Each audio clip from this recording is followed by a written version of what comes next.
안녕하세요. 시니어 라이프 비즈니스를 연구하는 최학희입니다. 오늘은 치매, 특히 치매의 조기 대응이 얼마나 중요한지 그리고 조기 대응을 위한 실전 세 가지 팁에 대해서 말씀드리도록 하겠습니다. 노인 10명 중 1명이 치매 환자신데요. 여러분들의 부모님은 어떠신지요? 그 인지 기능이요. 연령에 따라서 이렇게 점차 낮아지는데요. 특히 정상일 때랑 경도 인지 치매 그리고 초기 치매일 때는요. 그 곡선이 완만하기 때문에 이때 어떻게 대응하느냐가 상당히 중요합니다. 걱정 없는 부모님 돌봄이라는 책자에 나온 사례를 소개해 드리도록 하겠습니다. 거기에 보면요. 홍모 씨가 나오는데요. 부모님의 이상 행동과 심리 변화를 주목하기 시작했어요. 그리고 배변 배뇨의 실수가 보이시고 심리적 불안감과 그리고 퇴행이 보였고요. 판관맛이 바뀌고요. 또 물건을 훼손시킨다든지 언행이 거칠어지고 또 의심하는 등의 행위가 보였습니다.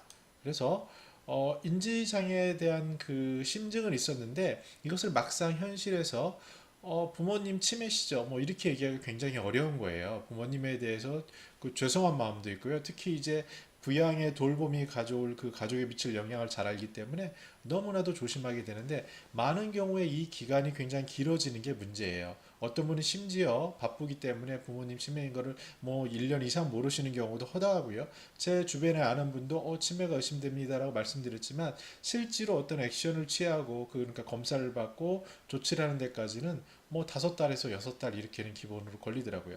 그만큼 어려운 부분인데요. 우리가 이 부분을 좀 생각을 바꿔야 합니다. 그래서 조기에 빨리 잡아야 되고요. 그럼 어떻게 해야 되느냐? 치매 상담 전화가 있습니다. 여기 전화를 해보시고요. 이거보다 조금 더 좋은 방법은요. 보건소를 방문하는 겁니다. 보건소에 방문해서 상담을 받고 얘기를 듣는 것이 시작점이라고 보여집니다. 그래서 치매 검사에 따라서 정부에서는 다양한 혜택들이 제도 지원들이 있습니다. 그래서 이제 그 지원을 알아보면요.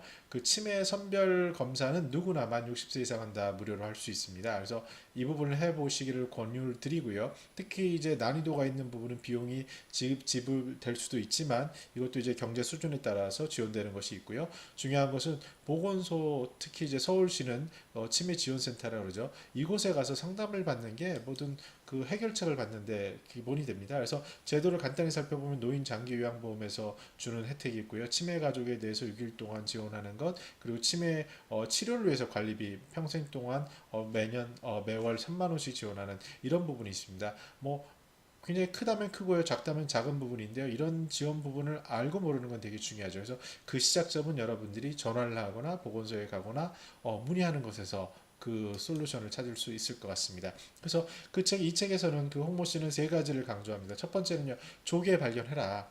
감추지 말고 드러내자. 왜냐면요, 치매가요, 감춘다고 되는 게 아니고요, 늦춘다고 나아지는 게 아닙니다. 그것보다는 오히려 조기에 빨리 발견해서 대책을 세우는 것이 인지 장애의 경도를 낮출 수 있는데 도움이 되기 때문에 이 부분을 굉장히 중요하고요. 그러면 네, 그게 중요하죠. 그리고 이제 치매 등급에 대해서 노인장기요양보험에 5등급을 만들었습니다. 그래서 이거는 꼭 와상이나 몸이 불편하시지 않더라도 치매 환자라면 혜택을 받을 수 있게 되고요. 그렇게 됐을 때 본인 부담금은 15에서 20%밖에 안 되기 때문에 굉장히 큰 도움이 되는 제도입니다. 그리고 무엇보다 가족 간의 소통과 배려를 통해서 이 치매 돌봄에 대해서 보다 더 폭넓은 이해가 필요하죠. 자, 그럼 제가 실전에서 어떻게 해야 되는지 꿀팁 세 가지를 말씀드리겠습니다. 가장 실전의 문제는요, 치매가 의심되더라도요, 치매 검사를 받으러 가는 게 어려운 거예요. 아까 말씀드린 것처럼 부모님에 대한 존경심도 있고 부담도 있고 이런 게 복합적으로 발생하면서 전문가 그룹에서도 몇 달씩 걸리는 경우가 있습니다. 그래서 이때 어떻게 해야 되느냐? 친구 가족이요 함께 정기 검진을 받으러 가자고 모셔가야 돼요. 그래서 당신이 치매가 의심되니까 가시죠라는 게 아니라 친구와 함께 우리 이렇게 받으러 가는 거야라고 하는 부분이 중요합니다. 노인 10분 중 한 분이 치매 환자이기 때문에 조기 발견이 너무 중요해서요. 이런 부분은 친구와 가족의 도움이 필요합니다.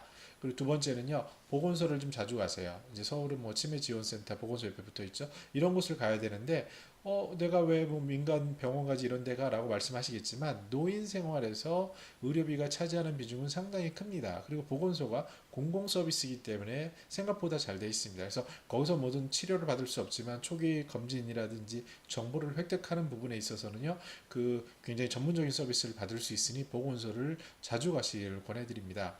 그리고 이게 이제 좀 중요한데요. 실제로 치매 환자가 생기면 문제가 되는 거는 돌보는 가족들의 문제입니다. 치매 환자분도 돌보는 가족들과 소외가 되고요. 소통이 어려워지고요. 심지어 이 돌보시는 분들조차도 사회로부터 격리가 되기 때문에 어려운 그 고통에 속하게 됩니다. 그래서 이런 게 이제 소위 말하는 간병살이라는 무서운 현실적인 단어까지 나오지 않습니까?